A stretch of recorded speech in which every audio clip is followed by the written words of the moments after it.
Hi friends, ഇരുമ്പൻപുളി ഇഷ്ടമുള്ളവരാണോ നിങ്ങൾ? എങ്കിൽ ഈ റെസിപ്പി മിസ്സാക്കരുത് കേട്ടോ. ഇരുമ്പൻപുളി ഉപയോഗിച്ചിട്ട് നല്ലൊരു ഒഴിച്ചുകറി ഈസി ആയിട്ട് നമുക്ക് ഉണ്ടാക്കിയെടുക്കാം. അതിന് വേണ്ടിയിട്ട് കുറച്ച് ഇരുമ്പൻപുളി ചെറിയ കഷ്ണങ്ങളാക്കി അതിനകത്തേക്ക് 4-5 പച്ചമുളകും കുറച്ച് ആവശ്യത്തിന് വെള്ളവും ഉപ്പും ചേർത്തിട്ട് വേവിക്കാൻ വെക്കുന്നുണ്ട് കേട്ടോ.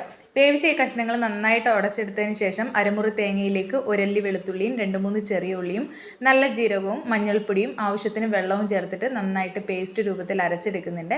എന്നിട്ട് ഈ അരപ്പ് ഇതിനകത്തേക്ക് ചേർത്ത് നന്നായിട്ടൊന്ന് മിക്സ് ചെയ്തിട്ട് ആവശ്യത്തിന് വെള്ളം ഒഴിച്ചു കൊടുക്കുന്നുണ്ട്. നമുക്കൊരു കുറുകിയ പരുവത്തിൽ മതി.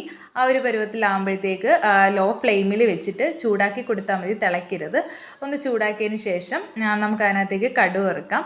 കടുക് വറുക്കാനായിട്ട് ഒരു പാനിലേക്ക് വെളിച്ചെണ്ണ ഒഴിച്ചിട്ട് അതിനകത്തേക്ക് കടുക് പൊട്ടിച്ച് കടുകിൻ്റെ കൂടെ കുറച്ച് ഉലുവയും കൂടി ഇട്ട് കൊടുക്കണം കേട്ടോ. ഇതൊന്ന് പൊട്ടി വരുമ്പോഴത്തേക്ക് അതിനകത്തേക്ക് ചെറിയ ഉള്ളിയും കുറച്ച് 2-3 വറ്റൽമുളകും കറിവേപ്പിലയും കൂടി ഇട്ട് നന്നായിട്ടൊന്ന് മൂത്ത് വരുമ്പോഴത്തേക്ക് അതിനകത്തേക്ക് നമുക്ക് ഉലുവപ്പൊടിയും കുറച്ച് മുളക് പൊടിയും കൂടി ചേർക്കാം കേട്ടോ. മുളക് പൊടി ഒരുപാട് ആവരുത്, കളറിന് വേണ്ടിയിട്ട് മാത്രം ആവണം കേട്ടോ. ഇത് മൂപ്പിച്ചിട്ട് നമുക്ക് ഈ കറിയിലേക്ക് ചേർത്ത് കൊടുക്കാം കേട്ടോ. ഇത്രയേ ഉള്ളൂ, വളരെ സിമ്പിളാണ്, അതുകൊണ്ട് തന്നെ ടേസ്റ്റിയാണ് കേട്ടോ.